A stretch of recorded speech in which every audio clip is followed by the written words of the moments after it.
이강인은 레알 소시에다드와의 올 시즌 챔피언스리그 16강 2차전에서 후반 45분 동안 활약하며 32번의 볼터치와 함께 22차례 패스를 시도해 21차례 성공하며 패스 성공률 95%를 기록했습니다.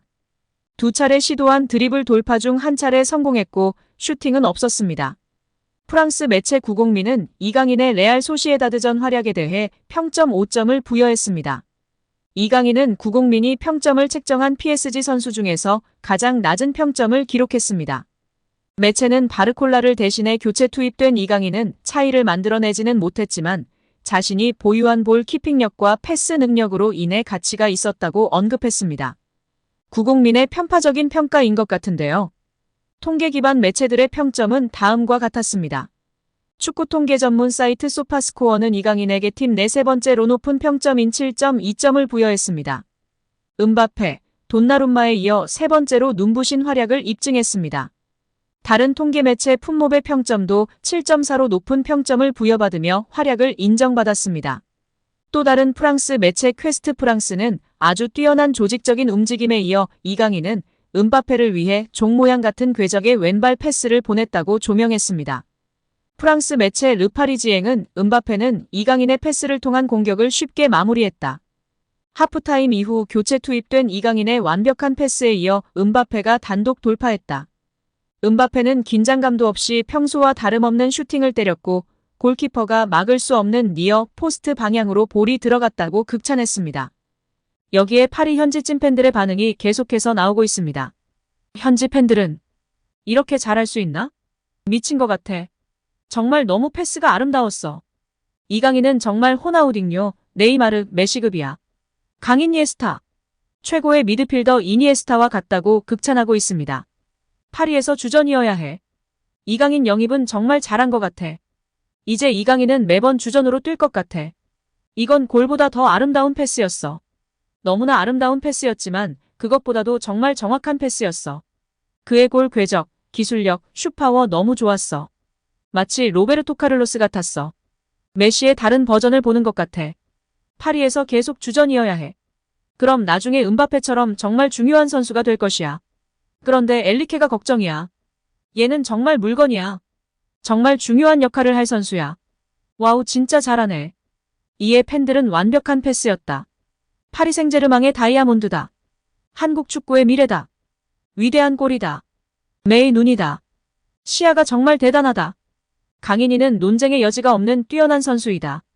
음바페와의 호흡도 창의력이 높은 이강인이 제격이다 등의 반응을 보였습니다. 파리에서 우리에게 가져다 줄 것들이 정말 많을 것 같아. 등의 반응을 보였습니다. 프랑스 프로축구 파리 생제르맹의 이강인이 유럽 축구 챔피언스리그 16강 2차전에서 도움을 기록했습니다. 이강인은 오늘 스페인 산세바스티안에서 열린 레알 소시에다드와의 16강 2차전의 후반 시작과 함께 교체 투입된 음바페의 쐐기골을 도왔습니다.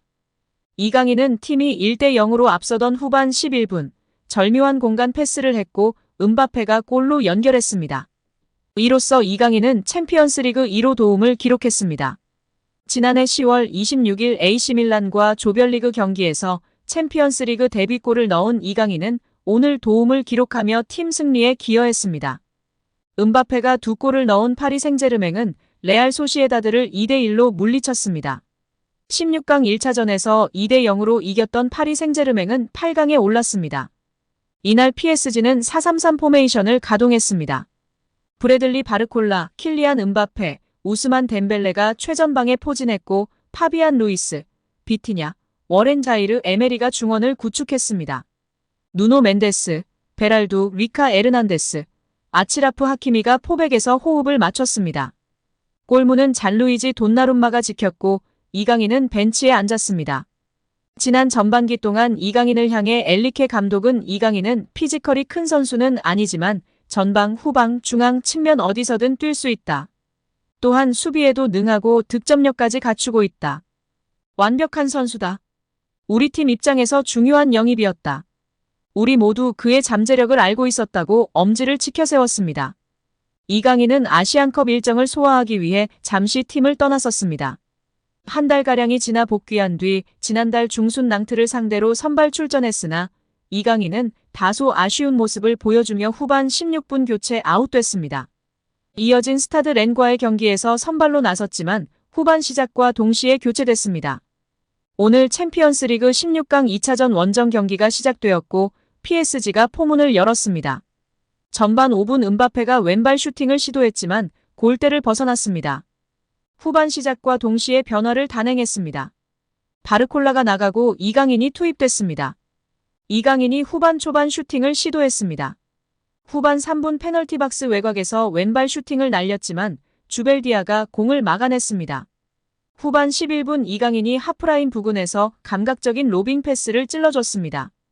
이를 잡은 음바페가 그대로 문전으로 질주했습니다. 이어 낮고 빠른 슈팅으로 골망을 흔들었습니다. 이강인의 기가 막힌 패스 타이밍과 음바페의 날카로운 침투 타이밍이 맞춰서 나온 멋진 골로 이어졌습니다. 아시안컵 부진하고 있던 이강인이지만 여전히 날카로운 감각이 살아있다는 것으로 자신의 실력을 입증했습니다. 이 장면 직후 음바페는 세리머니 장면에서 이강인을 정확하게 지명하면서 만족감을 나타냈습니다. 결국 음바페의 멀티골로 PSG가 2대1로 승리를 거머쥐었습니다. 이로써 PSG는 16강전 총합 스코어 4대1로 소시에다드를 꺾고 8강에 진출했습니다.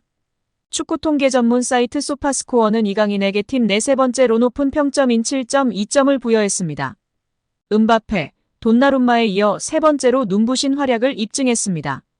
소파스코어에 따르면 이강인은 패스 성공률 95%, 빅찬스 생성 1회, 키패스 1회, 롱패스 성공 2회 등 공격에서 좋은 스탯을 쌓았습니다. 다른 통계 매체 풋몹의 평점도 7.4로 높은 평점을 부여받으며 활약을 인정받았습니다. 파리 생제르맹이 중원 보강을 위해 과감한 결단을 내렸습니다. 글로벌 매체 ESPN은 PSG는 올겨울 핵심 영입 대상으로 브루누 기마랑이스를 설정했다라고 보도했는데요. PSG는 지난해 여름 이적 시장을 뜨겁게 달군 팀으로 꼽힙니다. 이강인, 우스망 덴벨레, 마누엘 우가르테, 랑달 콜로 무아니 등의 영입에 무려 1억 5천만 유로 약 2,159억 원을 지출한 것으로 집계됐습니다. 여름 내내 총 이적료 지출은 약 5천억 원인데요. 과감한 투자는 뚜렷한 결과로 돌아왔습니다.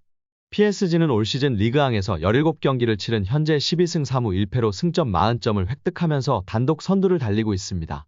그러나 여기에 만족할 PSG가 아닌데요.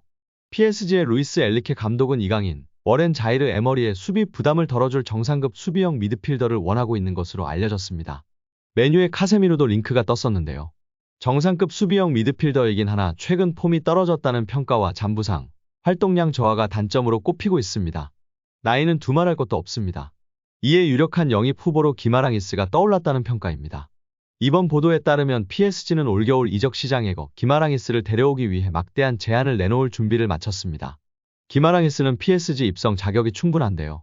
지난 2022년 뉴캐슬에 입단한 이후 빠르게 프리미어리그에 적응하며 최고 무대에서의 경쟁력을 증명했습니다.